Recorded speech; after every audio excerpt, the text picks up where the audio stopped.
રાધે રાધે. જય સિયારામ. આપણે શ્રી ભક્તમાલ કથાની અંદર ભગવાન ગણપતિનું ચરિત્ર ચાલે છે. એ ભક્ત પણ છે અને ભગવાન પણ છે એ વાતની રજૂઆત મેં કાલે કરી દીધી છે.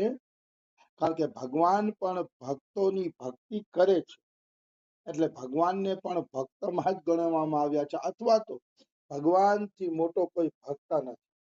કારણ કે આપણે તો ભગવાનની શું સેવા કરીને આપી શકીએ? કઈ નહીં. પણ ભગવાન જે ભક્તોની સેવા કરે છે એ સેવા જોતા હૈયું ગદગદ થઈ જાય છે. ભગવાન મરેલા ઢોરા ઢસડીને પણ નાખવા ગયા છે. મરેલા ઢોરા ઢસડીને પણ ભગવાને નાખ્યા છે. આવી ભક્તોની સેવા કરવાના કારણે જ ભગવાનને ભક્ત ભક્તિમાન કહેવામાં આવે છે. ભગવાન ભક્ત ભક્તિમાન છે. ભગવાન પણ પોતાના ભક્તોની ભક્તિ કરે છે. એટલે એમાં પેલું જ ચરિત્ર છે શ્રી ગણેશજી મહારાજનું. એમાં આપણે જોયું કે આપણા સનાતન ધર્મમાં 5 સ્વરૂપ વિશેષતાથી પૂજવામાં આવે છે અને એ 5 સ્વરૂપની નિષ્કામ ભાવે ભક્તિ કરવામાં આવે તો એક જ તત્વની પ્રાપ્તિ થાય છે. અલગ અલગ તત્વની પ્રાપ્તિ થતી નથી. એ વેમમાં રહેવું નહીં. તત્વ એક જ છે, ભગવાન એક જ છે, અલગ અલગ નથી. આ વાત ગાંઠ વાળીને હૃદયની અંદર રાખવી. તત્વથી ભગવાન એક જ છે, એમાં કોઈ એટલે કોઈ શંકા નથી. તો એ 5 જે તત્વ છે એમાં ભગવાન નારાયણ કહેતા એના 24 અવતારો પણ આવી ગયા. રામ, કૃષ્ણ, વરાહ, વામન આદિ. એટલે ભગવાન નારાયણ અને એના 24 અવતારો એની પૂજન કરી શકાય. પછી જે ભગવાન શિવ, મહાદેવ અને નારાયણ વચ્ચે કોઈ ભેદ નથી. એટલે મહાદેવને પણ પંચ દેવોમાં સ્થાન આપવામાં આવ્યું છે. એટલે શિવને કોઈ ભગવાન માનીને પૂજા કરે તો યોગ્ય છે, એમાં કઈ ખોટું નથી.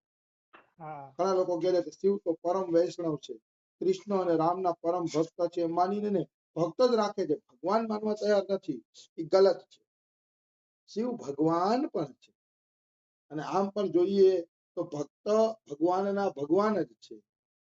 ભગવાન ભક્તોને એટલો આદર આપે છે કે આપણે એમ લાગે કે જાણે આમાં ભગવાન કોણ છે? ભક્ત ભગવાન છે કે ભગવાન ભગવાન છે? ભગવાનની આદર દેવાની રીત આવી છે. એટલે શિવને આપણે ભગવાન તરીકે પણ માની શકીએ. કેવલ પરમ વૈષ્ણવ નથી, ભગવાન પણ છે. પછી ભગવતી મહાશક્તિ, દુર્ગા, કાલી આદિ. આ દેવીઓને પણ 5 ની તત્વની અંદર સ્વીકાર કરવામાં આવે છે. એટલે દેવીની પણ કોઈ નિષ્કામ ભાવે ભક્તિ કરે, જેવી રામકૃષ્ણ પરમહંસે કરી હતી, તો એને એક જ તત્વની પ્રાપ્તિ થશે નિશ્ચિત. એમાં કોઈ એટલે કોઈ પણ પ્રકારનો સંશય નથી. એને એક જ તત્વ મળશે. અને પછી છે ભગવાન સૂર્ય. સૂર્ય છે ને એ એક જ પ્રત્યક્ષ દેવતા છે આ સંસાર. બાકી બધા દેવતા પડદાની પાછળ છે, માયાની પાછળ છે. જ્યારે આપણે માયાને જીતી લેશું ને ત્યારે આપણે એના દર્શન કરી શકીએ. પણ સૂર્ય પડદા પાછળ નથી. સૂર્ય પ્રત્યક્ષ દેવતા છે, પ્રત્યક્ષ નારાયણ છે. એકવાર જયદયાલ ગોયંકાને કોકે કીધું કે જયદયાલજી મને ભગવાનના દર્શન કરાવો. તો કે ભાઈ ભજન કરો, ભજન કરતા કરતા તમને ભગવાનના દર્શન થશે. તો કે નહીં, મારે અત્યારે જ ભગવાનના દર્શન કરવા છે, દર્શન કરાવો. તો કે હાલો દેખાડું, બીજું શું. જયદયાલજી બારે ફળિયામાં લઈ ગયા. ફળિયામાં લઈને સૂર્ય તરફ આંગળી ચીંધીને કહે છે કે જુઓ, આ સૂર્ય જ પ્રત્યક્ષ દેવતા છે, પ્રત્યક્ષ નારાયણ છે. પણ એટલો કોઈનો વિશ્વાસ નથી. વિશ્વાસ નથી એટલે સૂર્ય નારાયણ છે ને એની આરાધના જીવ કરતો નથી. પણ ડોગરેજી મહારાજ કહે છે કે જે બ્રાહ્મણ 3 ટાઈમ ગાયત્રી કરીને સૂર્યને પાણીની અંજલિ આપે છે, વિદ્વાન બને છે અને નિરોગી બને છે. કારણ કે સૂર્ય પૂજાથી નિરોગી કાયા બને છે. નારાયણ તો છે જ સૂર્ય દેવતા. મને તો ગમે સૂર્ય દેવતાને હું ક્યારેક પ્રાર્થના કરતો હોય. જો નિયમિત તો ભાઈ આપણે ત્રિસંધ્યાને હું નથી કરતા, ખોટું નહીં બોલું, પણ ક્યારેક પ્રાર્થના કરતો હોય કે એટલી નિરોગી કાયા રાખજે કે પ્રભુનું ભજન થઈ શકે. બસ, બીજો કોઈ મોહ નથી. પણ એટલી નિરોગી કાયા હોય તો પ્રભુનું ભજન થઈ શકે. એટલે સૂર્ય દેવતાને પાણી ચડાવવું, પ્રાર્થના કરવી કૃષ્ણ માટે કાંઈ દોષરૂપ નથી, કારણ કે એ નારાયણ જ છે, એટલે જ એને સૂર્ય નારાયણ કહેવામાં આવે છે. એટલે એમાં કોઈ દોષ નથી સૂર્યનું ભજન કરવામાં. અને છેલ્લે છે ભગવાન ગણપતિ. ગણપતિને પણ 5 દેવતાઓની અંદર લેવામાં આવ્યા છે. એ એની મહિમા છે ગણપતિજીની. એટલે ગણપતિજીને પણ ભગવાન માનીને કોઈ ભજન કરે તો કરી શકાય છે.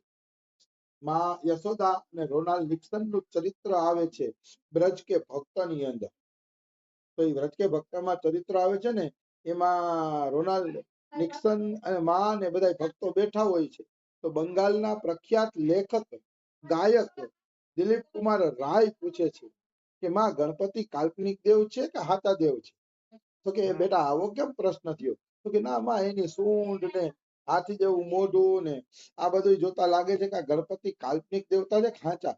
ત્યારે માં હસ્યા, ખૂબ હસ્યા, અને હસી અને માં એમ કહે છે કે બેટા ગણપતિ કાલ્પનિક દેવ નથી, ગણપતિ સાચા દેવ છે. તો માં કે એકવાર હું સૂતી હતી ને તો અચાનક મારા પેટમાં ગદગદિયા થવા માંડ્યા. તો પેટમાં ગદગદિયા થવા માંડ્યા ને એટલે મેં ઉઠીને જોયું કે આ મારા પેટમાં ગદગદિયા કોણ કરે છે. અને મેં જયારે ઉઠીને જોયું ત્યારે ખબર પડી કે અરે આ તો ગણપતિ છે.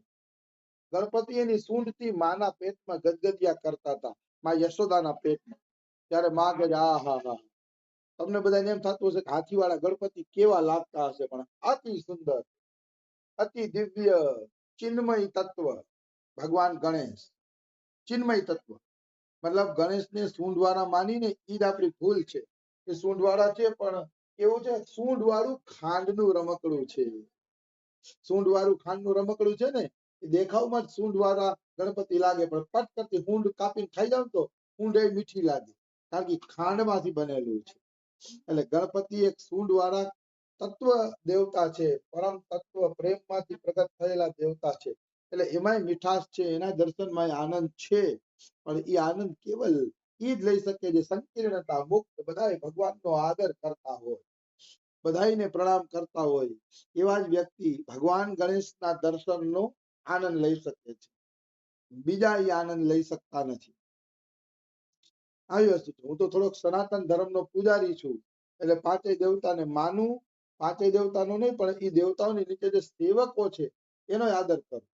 દાખલા તરીકે અહીંયા દુર્ગા પૂજાની વાત કરી કે દુર્ગા પંચતત્વોમાં આવે છે, તો દુર્ગાના બીજા જે સ્વરૂપ છે, ખોડિયારમાં છે, ચામુંડમાં છે, આ છે, એનો હું આદર કરું, કારણ કે એ જે મારા ઈષ્ટ દેવતા રાધા રાણી છે એના જ અંશમાંથી પ્રગટ થયા છે, એટલે હું બધાનો આદર કરું. મને બસ એક જ વસ્તુ દેખાય છે કે જેટલા દેવતાઓ અને પુરુષો સંસારમાં છે એ મારા કૃષ્ણના અંશ છે, અને દેવીઓ અને સ્ત્રીઓ છે એ રાધા રાણીના અંશ છે. બસ એના સિવાય ત્રીજું તત્વ જ હું જોવા નથી માંગતો. વાસુદેવ સર્વમ ઇતિ સ મહાત્મા સુદુર્લભ. બીજું તત્વ જોઈ તો વાદ વિવાદ થાય ને, બીજું તત્વ જ નથી. તત્વ એક જ છે કે પ્રિય પ્રિયતમ જ અલગ અલગ રૂપ ધારણ કરીને આ સંસારની અંદર લીલા વિહાર કરી રહ્યા છે. સ્વયં પ્રિયા પ્રિયતમ ભગવાન રાધા કૃષ્ણ, એ તો પરાત્પર તત્વ છે જ રાધા કૃષ્ણ, એનાથી પરે તો કઈ છે જ નહીં, એમાં કોઈ શંકા નથી. એટલે આ 5 દેવતાઓની વાત આવી, એમાં ગણપતિ ભગવાનનું પણ નામ છે. અને માનો તમને આ 5 દેવતામાં રુચિ ન હોય ને રામકૃષ્ણમાં રુચિ હોય તો એ પણ પરાત્પર તત્વ છે. રામકૃષ્ણને પણ ભજી શકાય. મોટે ભાગે પંચ તત્વોની ઉપાસના અહીંયા બતાવી, પણ ભારતમાં મોટા ભાગની ભક્તિ રામ અને કૃષ્ણ મહાદેવની જ થાય છે. 3 પ્રધાન છે, નારાયણની એટલી ઉપાસના નથી થતી જેટલી રામ કૃષ્ણ અને મહાદેવની થાય છે. તેમાં કઈ ખોટું નથી. તત્વથી નારાયણ અને કૃષ્ણ બધા એક જ છે. એટલે 10 નામ અપરાધમાં બીજો નામ અપરાધ એ છે કે ભગવાનમાં ભેદ કરવા, શિવ વિષ્ણુમાં એમાં ભેદ કરવા, એ છે બીજો નામ અપરાધ. એમાં ભેદ કરવા જોઈએ નહીં. તો આ પંચ તત્વની જે વાત હતી એ મેં કરી. હવે આપણે ભગવાન ગણેશના ચરિત્રની અંદર પ્રવેશ કરીએ તો ભગવાન ગણેશનો જન્મ કેવી રીતે થાય છે.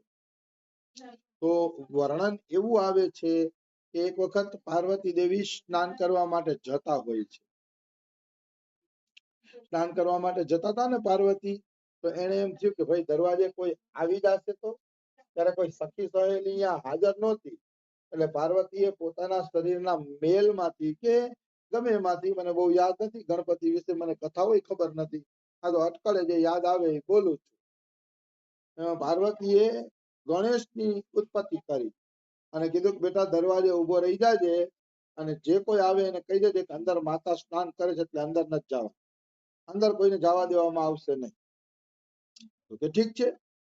પછી ગણપતિ દરવાજે બેઠા, માતા પાર્વતી સ્નાન કરવા માટે ગયા. એટલામાં મહાદેવ તપસ્યા કરીને આવ્યા. તો મહાદેવ આવ્યા ને તપસ્યા કરીને, ત્યારે ગણેશ ને આપણા જેવું મોઢું હતું, માણસ પર. પછી કઈક ગણેશ આવ્યા અને અંદર જવાની આજ્ઞા માંગી, તો ગણેશજી જવા નથી દેતા, કે મારા માનું એક વચન છે કે કોઈને અંદર નથી જવા દેવાનું. તો હું એનો પતિ છો, તો કે પિતાજી તમે ગમે એ હોય, અત્યારે એક માની આજ્ઞા છે કે અત્યારે અંદર કોઈને જવાનું નથી. એમાં મહાદેવ ને ગણેશ વચ્ચે કઈક લડાઈ ફાટી નીકળી. લડાઈ ફાટી નીકળી એટલે ગણેશ નું મસ્તક શિવજીએ ત્રિશુલથી કાપી નાખ્યું. પાર્વતી માતા હાહાકાર કરે છે, મારા દીકરાનું મસ્તક કાપી નાખ્યું, હવે શ્રાપ આપી નાખા, જગતને બાળીને ભસ્મ કરી નાખીશ. જગતના લોકો ત્રાહિમામ થઈ ગયા છે અને ડરીને પાર્વતીની શરણમાં ગયા છે. ત્યારે પાર્વતીએ કીધું જો શિવજી મારા પુત્રને પાછો મસ્તક વાળો કરીને જીવતો કરી દે તો હું આ શ્રાપ પાછો લઈ લઈશ, નહીતર હું આ શ્રાપ પાછો લઈશ નહીં. પછી શિવજીએ ત્રિશુલને કીધું જા ભાઈ, જેનું પેલું મસ્તક મળે ને એ મસ્તક લેતો આવ, ગણેશ જીવતા થાય. શિવજીએ ત્રિશુલ નાખ્યું છે. સૌથી પહેલા મસ્તક મળ્યું છે હાથીનું, અને હાથીનું જ મસ્તક ગણપતિ ઉપર આવી ગયું છે. પણ એટલું જરૂર યાદ રાખજો કે હાથીનું મસ્તક આવવાથી ગણેશ ભગવાન વિચિત્ર લાગે છે, આપણે વિચિત્ર લાગે છે. વાસ્તવમાં એ પરમ તત્વ છે, ચિન્મય તત્વ છે. ગણેશનો સ્પર્શ કરો તો તમને એમ જ થાય કે જાણે કૃષ્ણનો સ્પર્શ કર્યો, કારણ કે ખાંડના રમકડા છે, મીઠા છે. નરસિંહ ભગવાન પ્રહલાદને ચાટે છે તો પ્રહલાદને તો મજા આવે છે કે વાહ, ભગવાન મને કેટલું વાત્સલ્ય આપે છે, કેટલું વાત્સલ્યનું સુખ આપે છે. પ્રહલાદને તો આનંદ આવ્યો નરસિંહ ભગવાને ચાટ્યા એટલે. એટલા માટે કે જેને ભગવાનને જોયા છે ને એના મનમાં આ ભેદ નીકળી જાય છે કે આ ભગવાન છે ને આ ભગવાન છે. પછી એને બધા એમાં પરમ તત્વ, ચિન્મય તત્વ જ દેખાશે, જે તત્વ જ વાસ્તવિક દ્રષ્ટિ છે. ગીતાજીમાં ભગવાને ઠેક ઠેકાણે કીધું છે કે જે અલગ અલગ વસ્તુઓને અલગ અલગ રૂપમાં જુએ છે એની દ્રષ્ટિ વાસ્તવમાં દ્રષ્ટિ નથી. દ્રષ્ટિ એની જ સાચી છે કે જે બધાયમાં એક જ તત્વને જુએ છે. ઉત્પન્ન થતી વસ્તુઓમાં અને નષ્ટ થતી વસ્તુઓમાં એક જે પરમ તત્વ છે કે જે ક્યારેય નષ્ટ નથી થતું, એની તરફ જેની દ્રષ્ટિ છે ને એ જ વાસ્તવમાં યથાર્થ દ્રષ્ટિ વાળો માણસ છે. એનું ઉદાહરણ આપું તમને. આકાશમાં વાદળા થાય, વીજળી ચમકે, આકાશમાં ઓલા બરસે, આકાશમાં ધુવાણા ઉડે, કંપનીના ને કારખાનાના ધુવાણા આકાશમાં ઉડતા હોય, પણ સાંજે તમે જોશો એટલે આકાશ નિર્મળ અને નિર્મળ. આકાશ કોઈના ગુણ દોષ સ્વીકારતું નથી. આકાશમાં હલચલ તો ખૂબ થાય છે, એરોપ્લેનો ઉડે છે, રોકેટ ઉડે છે, એના ધુવાણા ઉડે છે, કોણ જાણે કેટલું બધું આકાશની અંદર છે. પણ ધન્ય છે, સંતો એમ કે આકાશ બધાયથી અલિપ્ત છે, આકાશ ક્યાંય લેપાતું નથી. એવી રીતે ઈશ્વર ગમે એ રૂપમાં હોય, ગણેશ નરસિંહ ગમે એ રૂપમાં હોય, તમે જયારે એને તત્વથી જોશો ત્યારે ખબર પડશે કે આમાં નિર્લેપ પ્રભુ બિરાજમાન છે. પ્રભુ સિવાય આની અંદર કોઈ બિરાજમાન નથી, એવો એક ભાવ તમારા મનમાં ઉત્પન્ન થશે. એટલે ગણેશજીનું હાથીનું માથું આવી ગયું ત્યારે પાર્વતીને સુખ મળ્યું, શાંતિ મળી. પણ પાર્વતીને એક દુઃખ હતું કે મારો દીકરો ગણેશના માથાવાળો થઈ ગયો, બિહામણો થઈ ગયો, હવે એને કોણ ભજશે, કોણ એનો આદર કરશે. ત્યારે મહાદેવે કીધું કે જ્યારે ગણપતિ કોઈ પણ કાર્યમાં ગણપતિની પેલી પૂજા કરવામાં નહીં આવે ત્યાં સુધી કોઈ પણ કાર્ય સફળ થશે નહીં. બધા સારા કાર્યોમાં ગણપતિની પ્રથમ પૂજા કરવામાં આવશે. ત્યારે પાર્વતીને સુખ મળ્યું કે હાશ, મારો દીકરો આટલો આગળ વધી ગયો, મારો લાલો આટલો આગળ વધી ગયો કે હવે બધા સારા કાર્યોમાં પહેલી પૂજા એની થશે. આ મેં હજી તો પહેલી પૂજાના 2-3 ઉદાહરણ છે, પણ આ એક ઉદાહરણ મેં આપ્યું ગણપતિની પહેલી પૂજા. એટલે જ ગણપતિની સારા કાર્યોમાં પ્રથમ પૂજા કરવામાં આવે છે અને કરવી જ જોઈએ, એ શાસ્ત્રની મર્યાદા છે. તો આગળ વિશેષ આપણે કાલે લેશી. આજે સમય થઈ ગયો છે. રાધે રાધે, જય સિયારામ.